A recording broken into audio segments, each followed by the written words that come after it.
नमस्कार. मराठमोळी जीवन चॅनलमध्ये तुमचं सगळ्यांचं मनापासून खूप खूप स्वागत.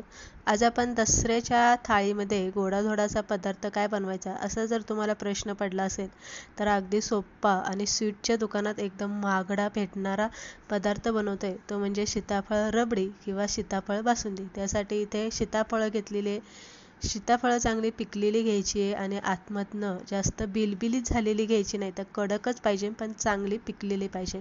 चांगली मास्कुंड असलेली सीताफळं आपल्याला इथे बाजारातून विकत आणायची आहे.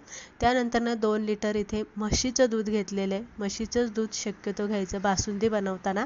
त्यामुळे काय होतं, म्हशीच्या दुधामध्ये खूप सारी फॅट असते, त्यामुळे दूध जास्त आटवावं लागत नाही आणि त्याला चांगला घट्टसर येतो. तर 2 लिटर दुधाचं आपल्याला आटून 1 लिटर दूध होईल एवढंच आपल्याला करायचं आहे. फक्त 2 लिटरचं 1 लिटर दूध असं आपल्याला आटून घ्यायचं. दूध आटेपर्यंत आपण इथे सीताफळाचा गर काढून घेणार आहे. आता सीताफळ रबडी किंवा बासुंदी सगळ्यांनाच आवडत असते, पण करायचा कंटाळा येतो किंवा अवघड का वाटते, तर सीताफळाचा गर जो असतो ना, त्या गर काढताना आपल्याला फार अवघड वाटतो किंवा खूप वेळ जातो असं वाटतं. तर आज अगदी सोप्या पद्धतीने गरसुद्धा कसा काढायचा ते बघणार आहे. सीताफळ स्वच्छ धुवून पाण्याने निथळून घ्यायची. सीताफळांचा आतला जो बियांमधला गर आहे तो आपण काढायचा कसं ते बघणार आहे, पण सीताफळातला आतला गर पूर्ण काढून घेण्यासाठी चमच्याने आपल्याला या पद्धतीने वापरून घ्यायचं आणि अलगद असा काढायचा. खालचा जास्त भाग खरडून घ्यायचा नाही, कारण सीताफळाचा जो खालचा भाग असतो ना, तो खूप असा रवळ असतो, दाणेदार असतात. त्याच्यातले जे दाणे असतात छोटे छोटे ते खूप कडक असतात. त्यामुळे फक्त आपल्याला या पद्धतीने आतमधला गर हलक्या हाताने काढून घ्यायचा आहे. या पद्धतीने आपण गर इथे काढून घेतलेलं आहे. सीताफळं जास्त पिकलेली घ्यायची नाही आहे, तर ताजी फ्रेश अशी घ्यायची. जास्त काळपट पडलेली अजिबात घ्यायची नाही आहे. आणि दुसरी गोष्ट म्हणजे सीताफळं बाजारातून घेताना ज्या सीताफळांना जास्त मास्कुंड असतं ते सीताफळं अगदी फ्रेश दिसतात, ताजी टवटवीत दिसतात. आणि दुसरी गोष्ट म्हणजे राम सीताफळांसारखं दिसतं, ज्याला असे जास्त डोळे मोठानले नसतात. तर इथे आपला गर काढून झालेलं आहे. तुम्ही इथे बघू शकता साधारणतः 1 किलो मी सीताफळं घेतली होती. 1 किलो सीताफळांचा इतका गर झाला. आता सीताफळांचा गर कसा बिया काढणं खूप अवघड असतं, तर काय करायचं आहे, मिक्सरचं छोटं भांडं घ्यायचं आहे आणि प्लस मोडवरती फक्त एकदाच फिरवायचं. जास्त जर फिरवलं तर सीताफळाच्या ज्या बिया आहे त्या तुटल्या जाऊ शकतात आणि वरचं सगळं काळपट आवरण गरामध्ये मिक्स होतं. मग आपल्याला खूप अवघड जातं ते एक एक काढण्यासाठी. त्यामुळे फक्त प्लस मोडवरतीच आपल्याला एकदाच फिरवून घ्यायचं आहे या पद्धतीने. आता अर्धा मी मिक्सरला फिरवून घेणार आहे आणि अर्ध्याचा आपण इथे गर काढून घेणार आहे, कारण सीताफळ रबडी किंवा बासुंदीमध्ये सीताफळाचा गर खूप छान लागतो.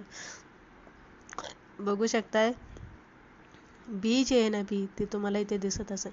सगळे निघत नसले तरी बऱ्यापैकी 75% तरी बिया सीताफळांच्या घरांमधून साईडला या पद्धतीने काढू शकतात. त्यानंतर चमच्याने या पद्धतीने असं जर असा आपल्याला मॅच करून घ्यायचं, म्हणजे बी घरामधून आतमधले जे घरामध्ये बी अटकलेले असतात ते असे बाहेर निघतात असे. त्यानंतर असं बी आपल्याला वेचून घ्यायचं या पद्धतीने. एकदम सोप्या पद्धत आणि कमी वेळेमध्ये आपलं हे बी इथे. आता इथे बघू शकता सगळं मी गर जे आहे ना ते मिक्सरला असं थोडंसं प्लस मोडवरती मी इथे फिरवून घेतलेलं. नंतर फक्त आपल्याला काय करायचं, ह्या बिया ज्या आहे त्या वेचून घ्यायच्या आणि घरामध्ये ज्या अटकलेल्या बिया आहेत त्या सुद्धा हाताने इथे काढून घ्यायचं या पद्धतीने.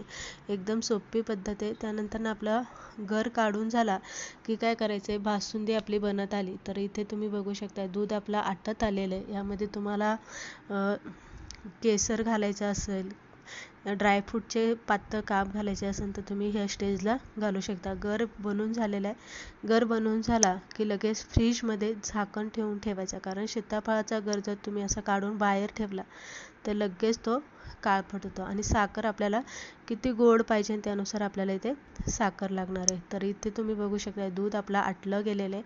2 लिटर दुधाचं आपलं आटून आटून 1 लिटर इतकं दूध आपल्या इथे झालेलं आहे. तर इथे ह्या स्टेजला आपल्याला साखर घालायची आहे.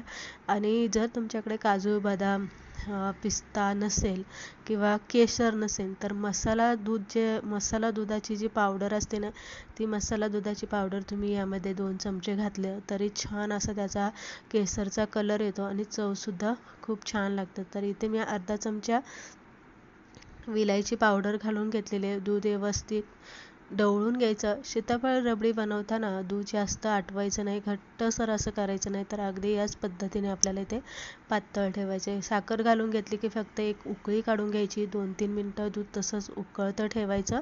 बस त्यानंतर आपल्याला इथे दूध जास्त आटवायचं नाही. आता आपल्याला सीताफळाचे गर बासुंदीमध्ये घालून घ्यायचे, तर ते कधी घालायचे, पूर्ण दूध आपलं थंड झालं की मग आपल्याला यामध्ये गर घालून घ्यायचे. गरम असताना यामध्ये सीताफळाचे गर अजिबात घालायचे नाही, नाहीतर काय होतं, दूध तुमचं फुटलं जाऊ शकतं. त्यामुळे काय करायचं आहे, पूर्ण थंड दूध झालं की त्यामध्ये थंडगार असे बासुंदीचा गर आपल्याला यामध्ये घालून घ्यायचा. एक लक्षात ठेवा, बासुंदीचा गर जेव्हा आपण सीताफळाचा गर जेव्हा आपण काढून घेतो तेव्हा ते बाहेर ठेवायचा नाही. टाईम असेल थंड व्हायला, दूध थंड व्हायला टाईम असेल तर सीताफळाचा गर फ्रीजमध्ये ठेवायचा. बाहेर ठेवला तर तो लालसर होतो किंवा काळपट दिसतो.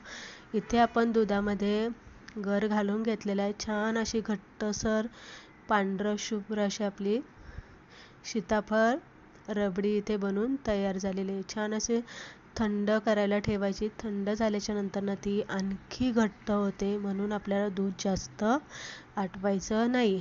तर अशा पद्धतीने आज आपण दसऱ्याच्या थाळीमध्ये गोडाधोडाचा कोणता पदार्थ बनवायचा जर असा प्रश्न पडला असेल तर सीताफळाचा सुद्धा सीझन इथे चालू झालेला आहे. तुम्ही सीताफळ रबडी अगदी या पद्धतीने पटकन बनवू शकता.